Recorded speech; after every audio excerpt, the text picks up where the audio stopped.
من محمد رضا معینی هستم. دوست دارم کتاب بخرم، کتاب بخونم و درباره کتاب‌ها با دیگران صحبت کنم. خوش اومدید به کتابخانه عجایب.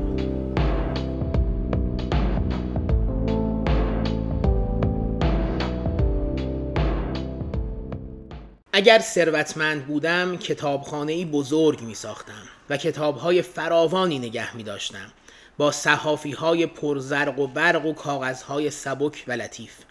این الهگان زیبا را در جلدهای چرمی و با عنوانهای زرکوب نگه می‌داشتم و شبها در معبدم شمع روشن می‌کردم. نامهایشان را مانند دانه‌های تسبیح به نخ می‌کردم و با آنها ذکر می‌گفتم. کتابخانه‌ام را بزرگ و کم نور و خنک می ساختم، دور از نگاه و صدای بیگانگان، با پنجره‌هایی که به دشت‌های آرام باز شود، صندلی‌های راحت و بزرگ که دعوت به ماندن و خواندن کنند و چراغ‌هایی که این گوشه و آن گوشه پناهگاه‌هایی روشن برای مطالعه بسازند. دیوارها را سر تا سر با میراث ذهنی نوع بشر می پوشاندم و آنجا در هر ساعتی از شبانه روز دست من یاروانم یارانش را فرا می خواند که اگر روحی تشنه دارند و دستانی تمیز بیایند و کتاب بخوانند. در مرکز آن معبد زیبا از کتابها 100 کتابی را جمع می کردم که به نظرم در میان کتابهای آموزنده جهان سرآمدند. احتمالا خیلی از ما اسم ویل دورانت رو شنیدیم.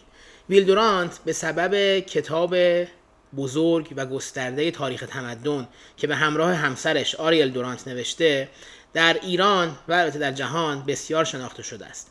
اما ویل دورانت آثار دیگری هم داره، بعضی به همراه همسرش و بعضی هم به تنهایی. آثاری مثل لذات فلسفه، مثل تاریخ فلسفه و کتابای از این دست که البته به خلاف کتاب بزرگ تاریخ تمدن خیلی هاشون کم حجمن و راحت میشه به سمتشون رفت و خوندشون. یکی از این کتاب‌های بسیار جالب که به فارسی هم ترجمه شده کتابخانه شخصی منه. ویل دورانت در این کتاب تلاش کرده بیاد و یه جورایی چکیده اون چیزی که از میراث تمدن بشری فهمیده خیلی خلاصه و مختصر برای کسایی که اول مسیر شناختن و خوندن و دونستن در مورد این میراث فکری بشر هستند رو ارائه بده. مثلا توی یکی از فصلهای این کتاب اومده و درباره 10 دانشمند بزرگ تاریخ صحبت کرده، البته از نگاه خودش. در فصل دیگه اومده و 10 شاعر بزرگ تاریخ رو دوباره از نگاه خودش معرفی کرده. یک فصل دیگهش اومده و جواب به این سوال داده که چی بخونیم و توی اون فصل 100 تا کتابی رو معرفی کرده که به نظرش برای هر کسی لازمه که اون کتاب‌ها خونده بشه. تو فصل دیگه اومده 10 قله پیشرفت بشر در طول تاریخش رو شرح داده و در فصل دیگری اومده و در مورد 12 نقطه سرنوشت ساز در تاریخ بشر صحبت کرده. کتاب بسیار خوشخوان و کوتاهیه، یعنی احتمالا اگر شروع به خوندنش بکنید شاید در یک روز بتونید کل کتاب رو بخونید.